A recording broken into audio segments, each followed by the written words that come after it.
Hey, I'm Riley from Wyoming Tree Service. I'm here today to talk to you about how to pick a tree. It's an investment, beautifies your yard, helps the environment and everything, so it's important to make sure you know what tree you're picking and why.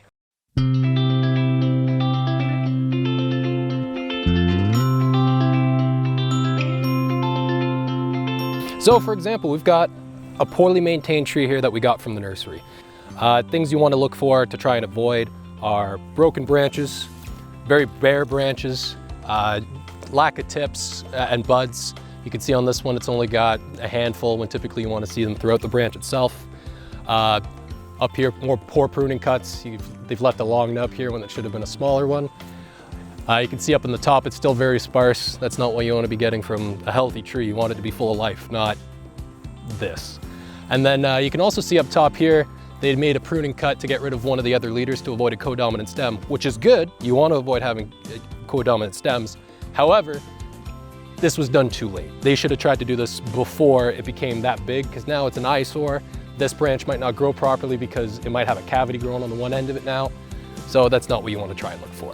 These are a lot of things that you don't want when you're buying a tree. A tree is an investment long term. So if you're starting yourself off with a poorly maintained tree, you're just asking for future chaos when your tree is now fully grown and it falls apart onto your house. Ideally, you don't get this one from the nursery. It's not going to do you any favors.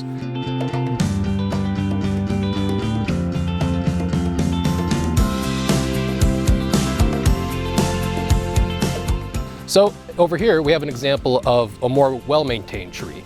It's not perfect. You still have a little bit of broken branches here and up there, a little bit of a lean to it, but overall it's properly maintained. Nice healthy pruning cuts wherever they are. You don't have a lot of crossers and rubbers against each other. There's not too much clutter in the middle of the tree.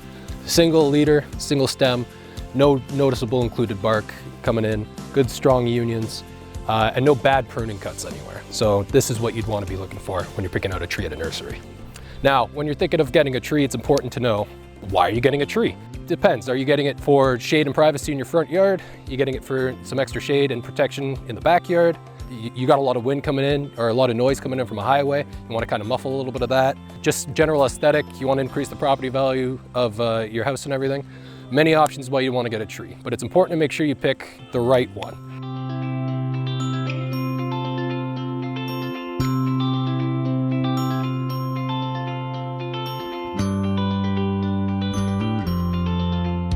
So what's also important when you're considering getting a tree is the location for it and the tree itself. So if you're trying to get a tree in into your backyard and you have a bunch of power lines overhead, you're very close to the house, your neighbor's got a big encroaching tree coming over, the last thing you want is to get yourself another tree that will grow at least as tall as that and super widespread.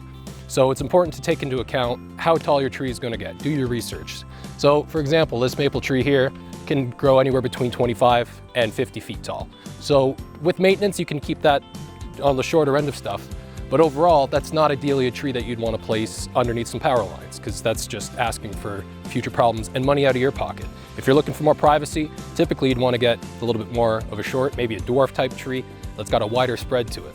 But if you're looking to get more shade, a little more privacy from your neighbors maybe, depending on where your location is, it makes sense to get a taller, more widespread tree. But it's important to have context in that. You don't want to plant a big wide tree next to your house, because as the tree gets taller and wider, so will the root system continue to expand to that drip line of the tree. So other factors to consider when you're getting your tree and where you want to put it is the soil. A lot of people overlook how important soil is in tree health and care for multiple reasons. The type of soil dictates the acidity and the potential nutrients that the tree is getting. And each species of tree has their own preferences on the kinds of nutrients they need. So part of getting your own tree, it's important to do research on this as well. Know your hardiness zone, know what your soil types are like, know what your species are like, and what they require and what they need less of.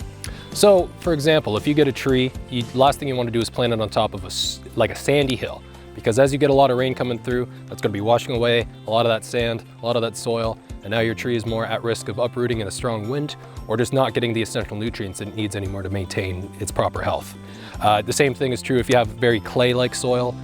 the water will be building up there instead and create a more swamp-like environment. So this is why it's important to know the kind of soil that you're getting into with your trees and where you're planting them. So in conclusion, we've covered how to look for poorly maintained trees and well-maintained trees when you're picking them out of the nursery. We've talked about locations, about not wanting to plant them too close to other structures around or overhead wires, pools and the like. And we've also talked about the type of soil. Also, trees provide environmental benefits. They capture carbon and release oxygen, essential for all of us to breathe. Increases the property value of your house, your property, especially if you maintain them and do all your research to make sure you're getting the right tree in the right place.